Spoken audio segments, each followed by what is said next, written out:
Lightfall is finally here, and the new addition everyone's been waiting to get their hands on is the new Strand Subclasses. I was able to almost fully unlock the Strand Hunter Subclass, so today I'm giving you a first look at it in PvP and what I've found to be the best build so far. My name is Amps, and if you enjoyed today's video, a like and sub would help me out a ton, but let's not waste any more time and dive right into the Strand Subclass screen. Strand Hunter is fully focused around fast movement and aerial combat. The key feature that all of this revolves around is the super exciting new Grapple Grenade ability. This grenade is available on all three classes, but hunters are able to take the most advantage of it due to our first aspect called Widow's Silk.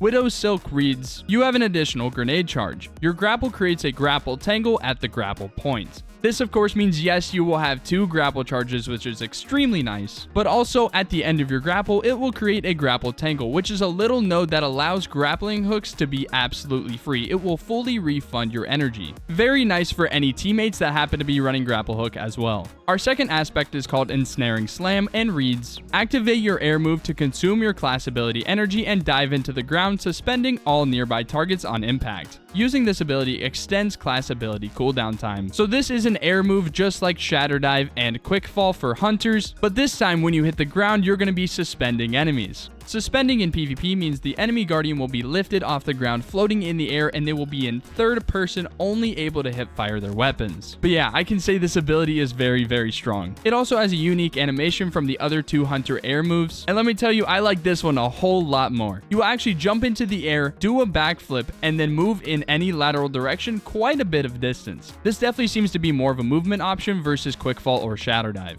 You can use this to catch your enemies off guard by pushing them really fast with the animation, and you will go further than they expect. However, you can also use this animation backwards, so you can gain quite a bit of distance between you and your enemy if you need.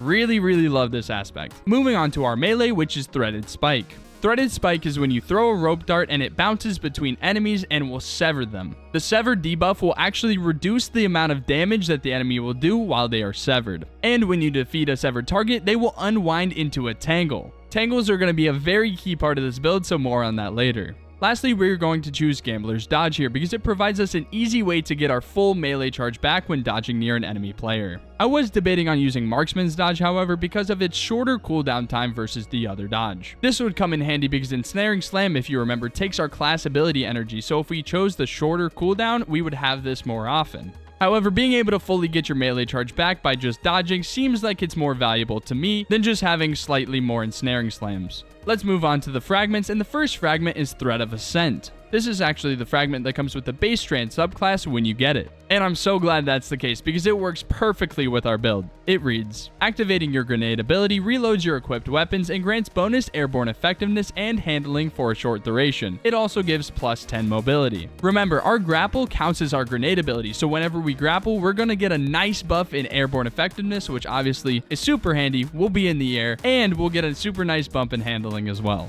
Thread of Fury will be our next choice and reads, damaging targets with a tangle grants melee energy. Here's where tangles come into play because we're going to be throwing a lot of tangles. Not only will we be getting our melee back, which also can help us create tangles, but we have another option as well. This is actually on our grapple grenade because during or shortly after a grapple, your melee attack deals a great area of damage and unravels targets. Unraveling is another debuff that when the target is defeated will create a tangle. So now we have 2 forms of creating tangles. We can either grapple melee or use our charged melee Threaded Spike. And then Thread of Fury, whenever we hit something, will give us melee energy back. Nice little loop going on there. The next fragment is Thread of Mind. Defeating suspended targets grants class ability energy. Again, with Ensnaring Slam, we are going to be suspending targets often by just diving on them, so whenever we defeat them, we will get part of our dodge back, which then we can use to suspend more targets. Lots of synergies going on here. And finally, for even more synergy, we're going to choose Thread of Wisdom. Defeating suspended targets with precision final blows creates an orb of power. So now all of our abilities have tons of synergy and they will all be charging each other basically no matter what we do. We actually don't have all of the Strand fragments available to us yet. Some will release next Tuesday reset and some will release after the day 1 raid race. The ones to unlock in the future for this build are Thread of Generation, which will grant you grenade energy by simply dealing damage. Super nice. And Thread of Continuity, which will increase the duration of the effects of Suspend, Unravel, and Sever. This one seems like it might be a must-have. But for the fragments we currently have, this seems to be the best setup. Alright, that is how we're going to set up our subclass, but let's go over some other things that can bring this build to the next level. Starting off with a brand new pair of shoes, the Speed Loader Slacks. This is one of the 2 Hunter exotics that you can choose to claim at the end of the legendary campaign. Its perk is called Tight Fit and reads, dodging boosts reload speed, handling, and airborne effectiveness for you and nearby allies. While the buff is active, final blows and additional dodges increase the buff strength and refresh the timer.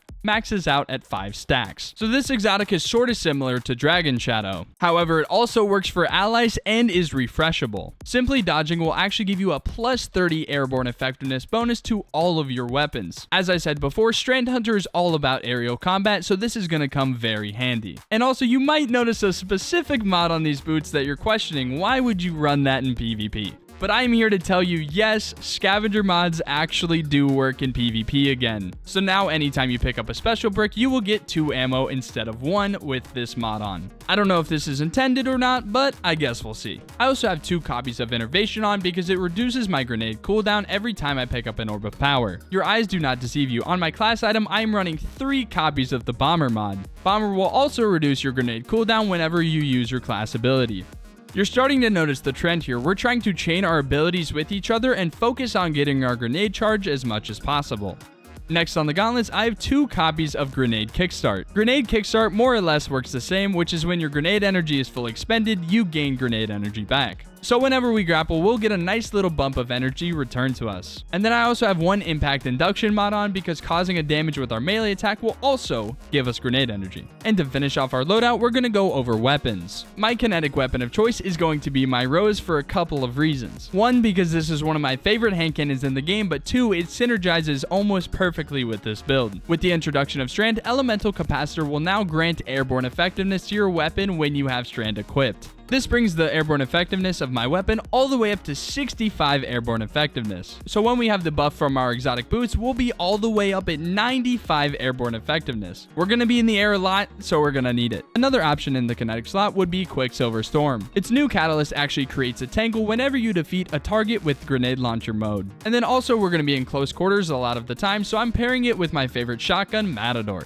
That about does it for the loadout, but I want to quickly mention a couple of combos that I noticed in testing were extremely strong. For one, the Ensnaring Slam ability is very strong because the animation provides tons of movement capabilities. You can use it to evade targets or you can use it to attack, and it's effective in both. You can rush down an enemy, plop it right on their head, and they will stand no chance. Every time we do this, it will also grant us class ability energy and potentially an orb thanks to our fragments. Next, the grapple melee in PvP is very strong. It has so much lunge and does a ton of damage. And again, it will create a tangle. If you hit somebody with it, then defeat them. The melee seems decently good in PvP, it has really good tracking, and also severs enemies on hits so we can turn them into tangles and will reduce their damage output. There definitely are better melees out there, but it is super useful in our build and is just all around so fun to use. That about does it for my overview of the brand new Strand Hunter subclass in PvP. Again, it's not at its full power yet, we do still have some fragments to unlock, but overall this is so much fun in PvP and you will probably be seeing me using this most of the time. Thank you guys so much for watching the video, and again, if you did enjoy it, dropping a like and a sub would help me out a ton. Good luck with the Lightfall grind, and I'll see you guys in the next one.